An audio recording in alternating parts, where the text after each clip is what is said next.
അസ്സലാമലൈക്കും dear friends. ഇന്നത്തെ നമ്മുടെ റെസിപ്പി ഒരു വെറൈറ്റി പലഹാരമാണ്. നമ്മുടെ ഈ വീഡിയോ കണ്ടുകൊണ്ടിരിക്കുന്ന സമയത്ത് നിങ്ങൾക്ക് ഇഷ്ടപ്പെടുകയാണെങ്കിൽ ഒന്ന് ലൈക്ക് ചെയ്തേക്കണേ. അതുപോലെ തന്നെ നമ്മുടെ ഈ ചാനൽ ആദ്യമായിട്ട് കാണുന്നവരും ഇതുവരെയും സബ്സ്ക്രൈബ് ചെയ്യാത്തവരും പ്ലീസ് ഒന്ന് സബ്സ്ക്രൈബ് ചെയ്തേക്കണേ. ഞാനിടുന്ന വീഡിയോസ് ഉടനടി കിട്ടുന്നതിനായി സബ്സ്ക്രൈബ് ബട്ടന്റെ തൊട്ടടുത്ത് കാണുന്ന ബെല്ലൈക്കൺ കൂടി ക്ലിക്ക് ചെയ്തിട്ട് ഓൾ എന്ന ഓപ്ഷൻ എനേബിൾ ചെയ്യാനും മറക്കല്ലേ.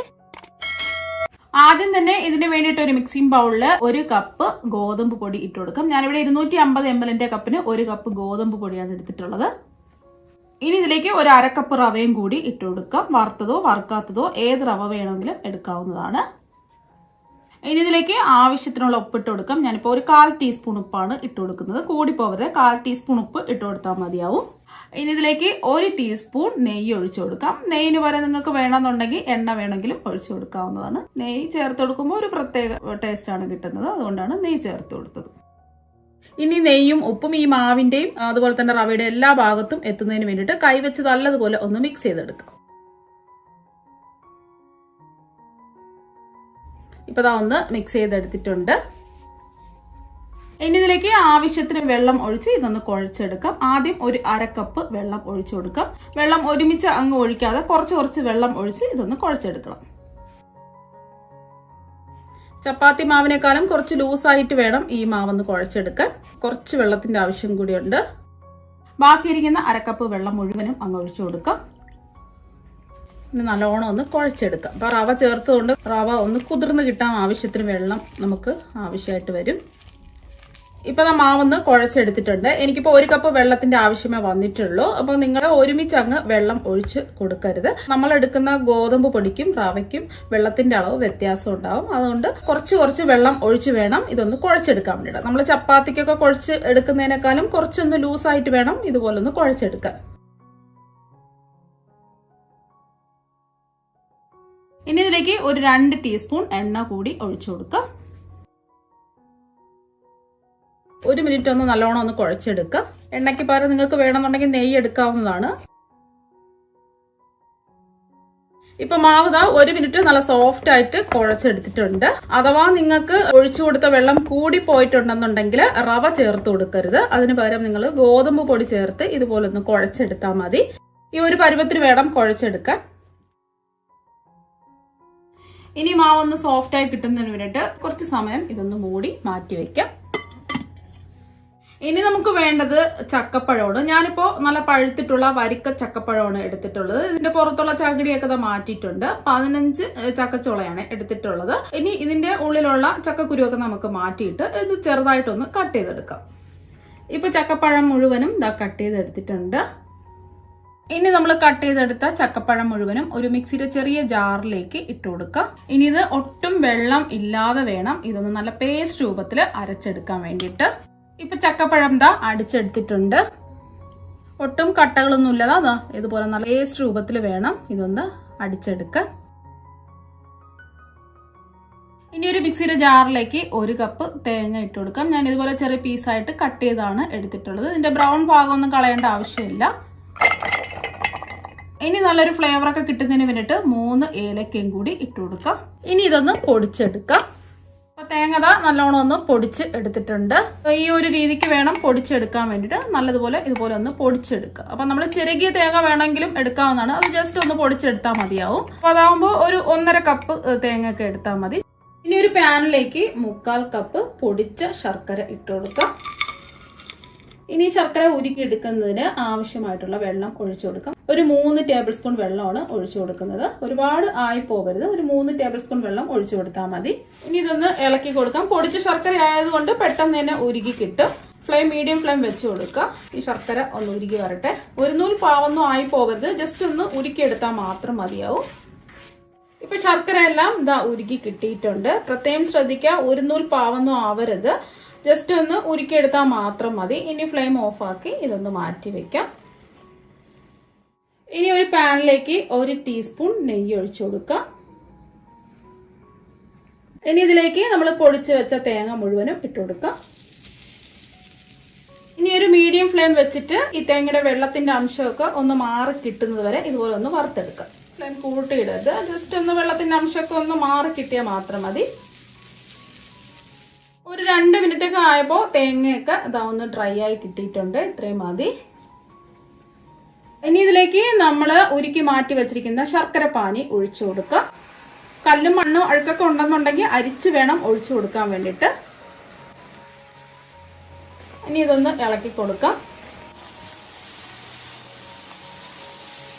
അപ്പൊ തേങ്ങ മുഴുവനും ശർക്കരയായിട്ട് ഇതാ യോജിച്ച് കിട്ടിയിട്ടുണ്ട്.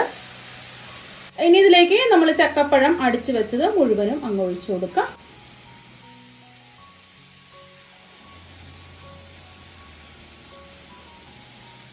ഇനി ഇതൊന്ന് ഇളക്കി കൊടുക്കാം.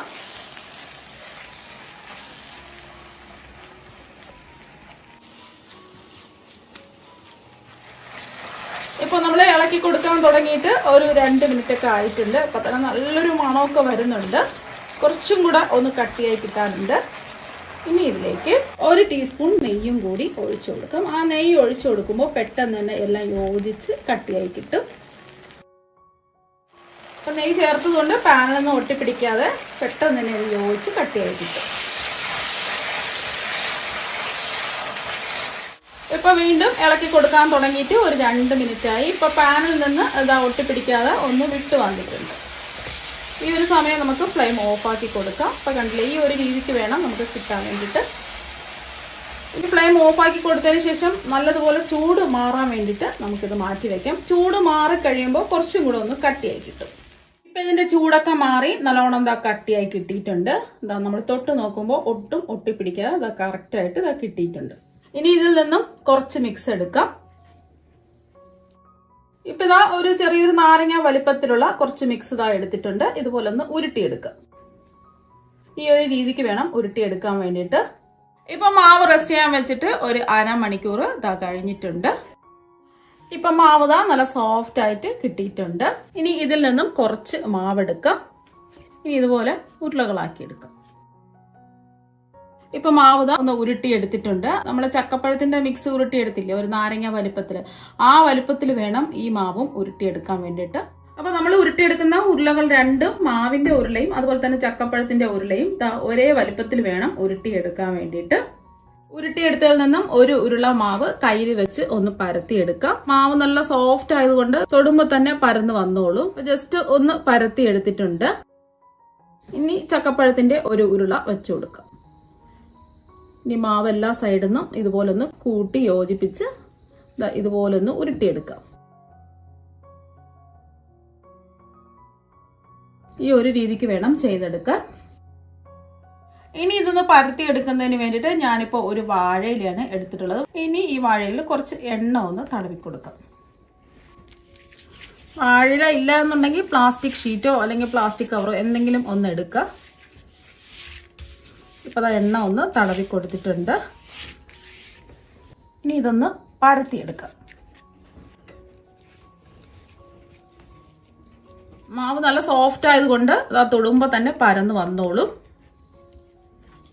കനം കുറച്ച് എല്ലാ വശവും ഒരേ കനത്തിൽ ഒന്ന് പരത്തിയെടുക്കാം.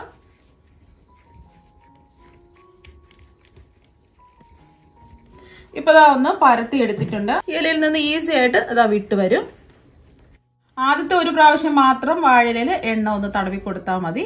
വീണ്ടും ഇതുപോലെ തന്നെ നമുക്ക് ഇതൊന്ന് പരത്തിയെടുക്കാം. അപ്പൊ തൊടുമ്പോ തന്നെ നമുക്ക് നല്ല സോഫ്റ്റ് ആണ്, പെട്ടെന്ന് തന്നെ പരന്ന് കിട്ടും.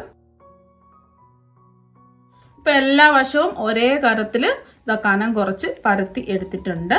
ഈസി ആയിട്ട് ഇലയിൽ നിന്ന് വിട്ട് കിട്ടിയിട്ടുണ്ട്. ഇനി ഇത് ചുട്ടെടുക്കുന്നതിന് വേണ്ടിയിട്ട് ചൂടായി കിടക്കുന്ന ഒരു പാനിലേക്ക് കുറച്ച് നെയ്യ് ഒന്ന് ബ്രഷ് ചെയ്ത് കൊടുക്കാം. നെയ്യിന് പകരം നിങ്ങൾക്ക് വേണമെന്നുണ്ടെങ്കിൽ എണ്ണ ബ്രഷ് ചെയ്ത് കൊടുത്താലും മതി. ഇനി നമ്മൾ ഇലയിൽ നിന്നും ഇളക്കിയെടുത്ത മാവ് ഇതിലേക്ക് ഇട്ട് കൊടുക്കാം. ഇതിന്റെ പുറത്ത് കുറച്ച് നെയ്യോ ഓയിലോ ഒന്ന് ഒഴിച്ചു കൊടുക്കാം. കുറച്ച് ഒഴിച്ചു കൊടുത്താൽ മതി. ഒരു സൈഡ് ഒന്ന് വെന്ത് വരട്ടെ. ഒരു സൈഡ് ഒന്ന് വെന്ത് കിട്ടിയിട്ടുണ്ട്. നമ്മൾ ചപ്പാത്തിയൊക്കെ ചുട്ടെടുക്കുന്നില്ലേ, അതുപോലെ അങ്ങ് ചുട്ടെടുത്താൽ മതിയാവും. ഈ സൈഡും ഒന്ന് വെന്ത് വരട്ടെ.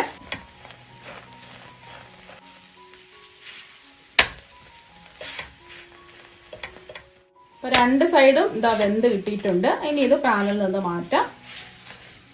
ഇനി നെയ്യ് തടവിയ ഒരു പാനിലേക്ക് നമ്മൾ പരത്തിയെടുത്ത മാവ് ഇതുപോലെ ഇലയിൽ നിന്നും എടുക്കാതെ നേരിട്ട് ഇങ്ങനെയും ഇട്ട് കൊടുക്കാം. ഇട്ട് ജസ്റ്റ് ഈ ഇല ഒന്ന് ഇളക്കിയെടുക്കാം. ഈസി ആയിട്ട് ഇളക്കി വരുന്നുണ്ട്. ഇങ്ങനെ വേണമെങ്കിലും ചെയ്യാവുന്നതാണ്. ഇനി ഇതിന്റെ പുറത്ത് കുറച്ച് നെയ്യോ ഓയിലോ ഒന്ന് ഒഴിച്ചു കൊടുക്കാം. ഒരു സൈഡ് ഒന്ന് വെന്ത് വരട്ടെ. അപ്പൊ ഒരു സൈഡ് ഒന്ന് വെന്ത് കിട്ടിയിട്ടുണ്ട്. ഇനി ഇതൊന്ന് തിരിച്ചിട്ട് കൊടുക്കാം.